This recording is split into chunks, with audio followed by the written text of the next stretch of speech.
You're probably making a critical mistake with your investments, and it's costing you a fortune. Most people believe they need to beat the market to build wealth. But the truth? Trying to jump in and out at the perfect time is the fastest way to underperform. In this video, you'll learn why the most successful investors don't chase the market. They stay in it. And by the end, you'll know exactly how to use this to grow your money more safely, more consistently, and with way less stress. Let's break a myth that's been sold to millions: that timing the market makes you smarter, richer, and more in control. It doesn't. In reality, people who try to time the market usually miss the biggest gains. Not because they're dumb, but because the market doesn't wait for anyone. Let's look at the data. JP Morgan ran a powerful study that followed a hypothetical $10,000 investment in the S&P 500 between 2003 and 2023, 20 years. If you stayed fully invested during that entire period, through wars, recessions, pandemics, crashes, everything, your investment would have grown to more than $64,000. Now here's the painful part. If you missed just the 10 best days in the market, just 10 out of over 5,000 trading days, your returns would be cut in half, down to about $29,000. And if you missed the 20 best days, you'd only have $18,000. That's not a small difference. That's the difference between retiring early and working an extra decade. And here's what makes it worse. Those best days usually come right after the worst ones. So when investors panic, sell everything, and wait for things to calm down, they're locking in their losses and missing the recovery. Imagine selling after a crash like in March 2020 and missing the 40% rebound that followed just weeks later. This is the hidden danger of trying to time the market. It forces you to make two perfect decisions: when to get out and when to get back in. And no one, not even the pros, gets both right consistently. That's why legendary investors like Warren Buffett, Jack Bogle, and Charlie Munger repeat the same advice. Time in the market beats timing the market. Because it's not about hitting home runs. It's about letting compounding do its work. Let's make this real with a simple story. Two friends, Sarah and Mike, both decide to invest. Sarah starts at age 25. She invests $300 a month into a low-cost index fund and never tries to time the market. Rain or shine, she just keeps putting her money in. Mike, on the other hand, is more cautious. He reads the news, watches market trends, and waits for the perfect moment to invest. But that moment never feels right. The market looks too expensive, then too volatile. There's always a reason to wait. He finally starts investing at 35 and 10 years later than Sarah, but puts in twice as much every month, hoping to catch up. Now fast forward to age 60. Sarah, who just invested steadily and let time do the heavy lifting, has over $700,000. Mike, even though he invested more money each month, he only has about $500,000. Why? Because Sarah gave her money more time to grow. And with compounding, time is everything. Every year your money stays invested, it earns returns, and those returns earn more returns. Think of it like planting a tree. The earlier you plant it, the more time it has to grow tall and strong. If you keep uprooting it to move it somewhere better, it never takes root.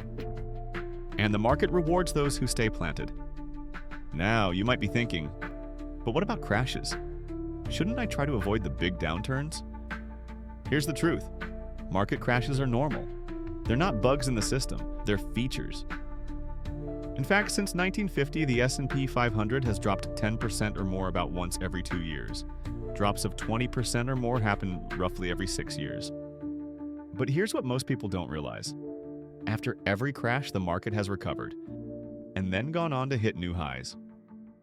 The 2008 financial crisis, the market dropped over 50%. People panicked and pulled their money out. But those who stayed in saw their portfolios double, triple, and more over the next decade.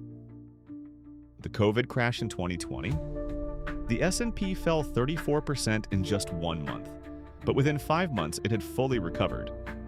If you had waited on the sidelines, you would have missed one of the fastest rebounds in history. This is why emotional investing, driven by fear or hype, is so dangerous. The people who try to time their entries and exits often miss the best days, the best years, and the best compounding periods. Meanwhile, the boring investors, the ones who simply stay the course, are the ones who actually get rich. The market doesn't reward those who are the smartest, it rewards those who are the most consistent. And in investing, boring is beautiful. So let's flip the script. Instead of asking, when should I get in? Ask, how long can I stay in? Because the longer your money is exposed to the market, the more chances it has to grow, even if it doesn't feel like it's doing much in the short term. This is the part that most beginners miss. Wealth isn't built in days or weeks, it's built in decades. Let's break it down with real numbers. Say you invest $1,000 a month into the S&P 500, which historically returns around 8% per year. After 10 years, you'll have invested $120,000, but your portfolio could be worth around $180,000. In 20 years, you'll have put in $240,000, but it might have grown to $590,000. And in 30 years, that same investment could reach $136 million. That's the magic of compound growth. In the early years, it feels slow, but the longer you stay in, the more your money accelerates, like a snowball picking up speed. But none of that happens if you keep jumping in and out of the market. Every time you try to wait for a dip or take profits too early, you're hitting the brakes on your compounding machine. And here's another reason why time beats timing. You never actually know when the best days are coming. One study found that 7 of the 10 best days in the market over the last 20 years happened within 2 weeks of the worst days. Which means if you sell during a crash because you're scared, there's a huge chance you're missing the rebound. Let me show you how brutal that can be.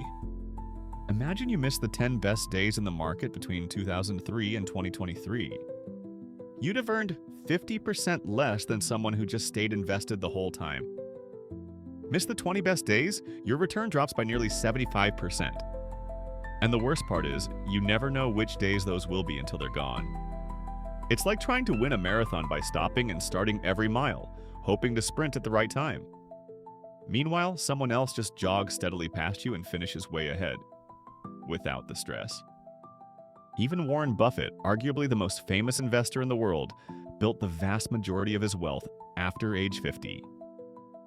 Why? Because he stayed invested for decades. He didn't jump in and out. He let time do the heavy lifting. He once said, "The stock market is a device for transferring money from the impatient to the patient." And he's absolutely right. Now, this doesn't mean you should ignore what's happening in the economy or blindly throw money at risky assets. It means you should build a strategy based on time, not timing. Pick diversified investments, keep your costs low, and automate your contributions. Because the real skill isn't predicting the next big dip. It's staying calm when others are panicking. It's trusting the process when it feels like nothing is happening. It's continuing to invest, even when the headlines scream recession, crisis, or collapse. Because history shows us one thing clearly: markets recover, always. And the people who benefit the most from that recovery are the ones who stayed in. So if you want to build serious wealth, stop chasing the perfect entry point. Stop worrying about temporary drops. Start thinking like a long-term investor. Because the sooner you start, the more time your money has to grow. And the more time you give it, the less you need to do. To wrap this up, remember, you don't need to be perfect. You just need to be patient. So if you're serious about building wealth, start now and stay in. If you like this video, hit like and subscribe. I've got another one coming up that breaks down the 5 biggest mistakes new investors make and how to avoid them. And let me know in the comments. Have you ever tried to time the market? What happened? Because trust me, you're not alone. But with the right mindset, you'll never have to play that guessing game again.